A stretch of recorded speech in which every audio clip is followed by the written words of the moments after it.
Gilles de Rais was a 15th-century French nobleman, military leader, and one of the wealthiest lords of his time.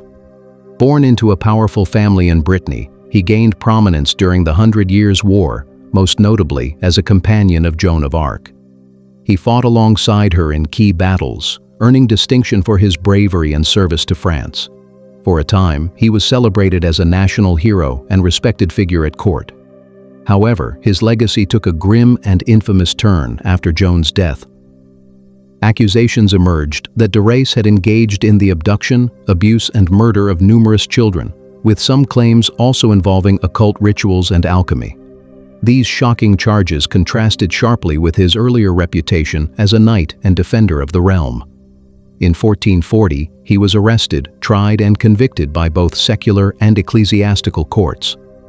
Accounts of the trial describe gruesome confessions, though historians debate whether political and financial motives may have influenced the proceedings. Regardless of uncertainty, de Rais has often been remembered as one of the earliest documented serial killers in European history. His story embodies both the heights of medieval chivalry and the depths of human depravity. Herman Webster Mudgett, better known as H. Holmes, is often regarded as America's first serial killer. Born in 1861 in New Hampshire, Holmes displayed intelligence and charm from a young age, later studying medicine in Chicago. Alongside his medical background, he engaged in numerous fraud schemes, exploiting his skills for profit. His most infamous venture, however, was the construction of a 3-story building in Chicago that became known as the Murder Castle. Completed in time for the 1893 World's Fair, the building was outwardly a hotel, but secretly designed as a labyrinth of hidden rooms, trapdoors, and soundproof chambers. Holmes allegedly used the structure to lure unsuspecting victims, particularly young women, whom he deceived with promises of work or lodging. Reports claim that the castle contained gas lines, chutes, and furnaces, enabling him to kill and dispose of bodies with chilling efficiency. Holmes was eventually arrested for insurance fraud, but later confessed to multiple murders, though the exact number remains uncertain. He was tried, convicted, and executed by hanging in 1896. His story continues to capture public imagination, inspiring books, documentaries, and adaptations. Holmes's blend of deception and brutality cemented his place in American true crime history. Albert Fish was an American killer and sadist whose crimes against children shocked the nation in the early 20th century. Born in 1870, Fish endured a troubled childhood marked by poverty and instability, with signs of psychological disturbance appearing at an early age.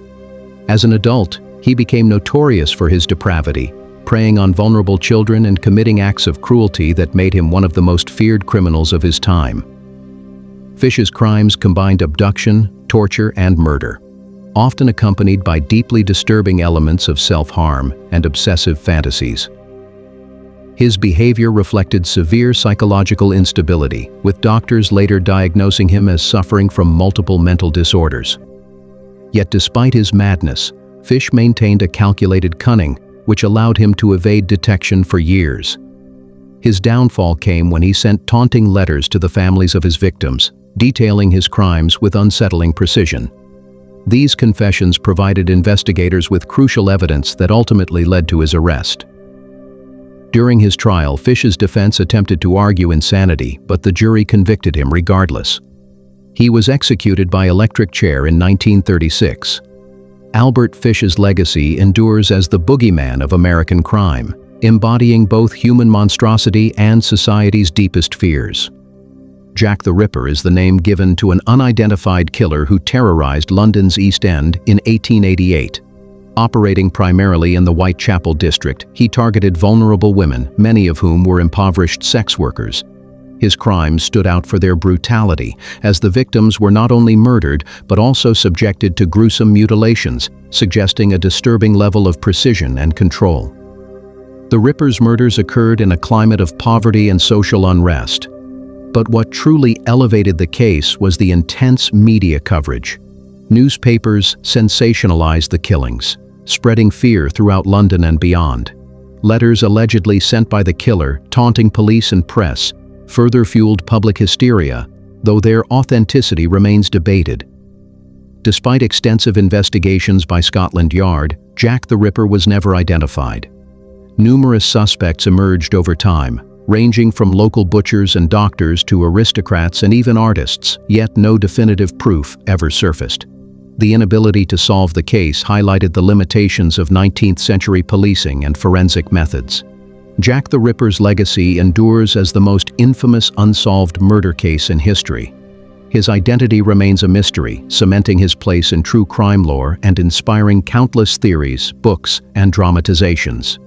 The Zodiac Killer is the pseudonym of an unidentified murderer who operated in Northern California during the late 1960s and early 1970s. His attacks began with shootings and stabbings targeting couples, leaving behind a trail of fear and uncertainty.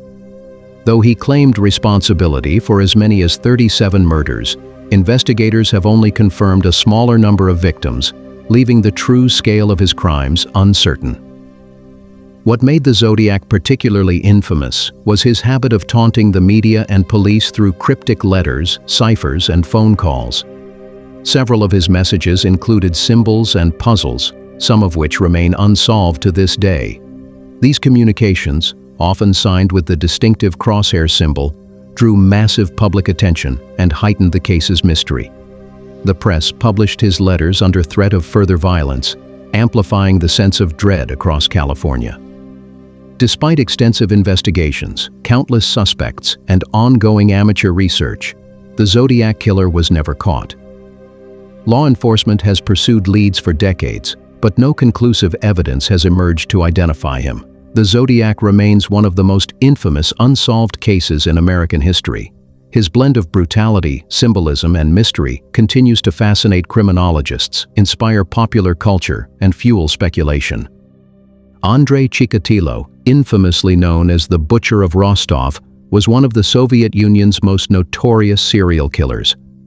Born in Ukraine in 1936, he endured a difficult childhood marked by poverty, hunger, and violence during wartime. Between 1978 and 1990, Chikatilo carried out a series of brutal murders targeting women and children. His crimes were distinguished by extreme violence, including sexual assault, mutilation, and cannibalistic acts, which left communities across Russia living in fear. The investigation into Chikatilo was hampered by the political environment of the Soviet Union, where authorities were reluctant to acknowledge such crimes publicly.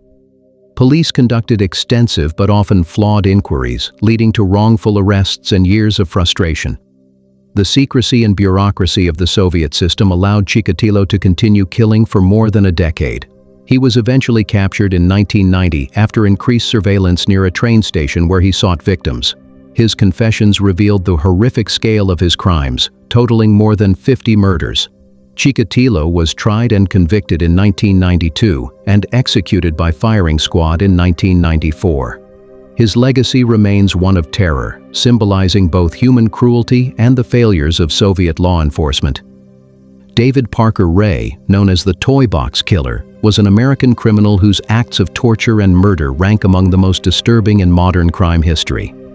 Operating in New Mexico during the 1990s, Ray constructed a customized trailer he referred to as his toy box. Inside, he equipped an array of devices and restraints designed to abduct, confine, and assault his victims. Ray's methods were marked by meticulous planning and psychological cruelty. He reportedly recorded tapes that played for victims upon their capture, describing in detail the torture they would endure. Many of those who entered the toy box were drugged, assaulted, and in some cases murdered, though the exact number of his victims remains unknown. His crimes went largely unnoticed due to their secretive nature and the isolated environment in which he operated. His eventual downfall came in 1999 when a woman managed to escape from captivity and alert authorities. Investigators uncovered the trailer and extensive evidence of his horrific activities. Although Ray was convicted and sentenced to lengthy imprisonment, the true scope of his crimes may never be fully known. His legacy endures as one of the darkest and most haunting cases in American criminal history. John Wayne Gacy was one of America's most infamous serial killers, a man whose crimes shocked the nation not only for their brutality, but also for the disturbing double life he lived. Outwardly, Gacy was a respected community member, active in local politics, and known for dressing up as a clown at children's parties. But behind the mask of Pogo the Clown lurked a predator. During the 1970s, Gacy lured young men and boys with promises of work or companionship before assaulting and murdering them. Authorities later discovered that many of his victims had been buried in the crawl space beneath his suburban Chicago home, while others were discarded elsewhere. The scale of his crimes horrified the public, with dozens of victims eventually tied to him.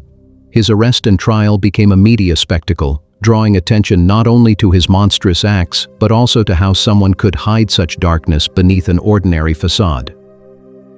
In 1994, Gacy was executed by lethal injection, but his legacy endures as a chilling reminder that appearances can be deceiving. He became a symbol of the killer next door, proof that evil can wear a smile and live undetected within everyday society. Dennis Rader, who called himself BTK, short for Bind, Torture, Kill, terrorized Wichita, Kansas for nearly 2 decades. Beginning in 1974, Rader carried out a series of murders marked by meticulous planning and sadistic cruelty. His victims were often chosen carefully, and his chilling method of binding and torturing them before killing gave him the name that would haunt the community. What set BTK apart was his compulsion to taunt the police and media. For years, he sent letters boasting of his crimes, demanding recognition, and mocking investigators who struggled to catch him. Then, as suddenly as he began, Rader fell silent, disappearing into normal suburban life as a husband, father, and church leader. For decades, the case went cold. But in 2005, forensic breakthroughs combined with Rader's own arrogance led to his downfall. After sending a floppy disk to police, digital tracing exposed him, and his arrest ended a reign of terror that had stretched from 1974 to 1991. In court, Rader confessed in chilling detail, showing little remorse for the pain he inflicted. He was sentenced to multiple life terms, ensuring he would die in prison. The BTK case remains a stark reminder that serial killers can hide in plain sight, living undetected for years while carrying unspeakable secrets.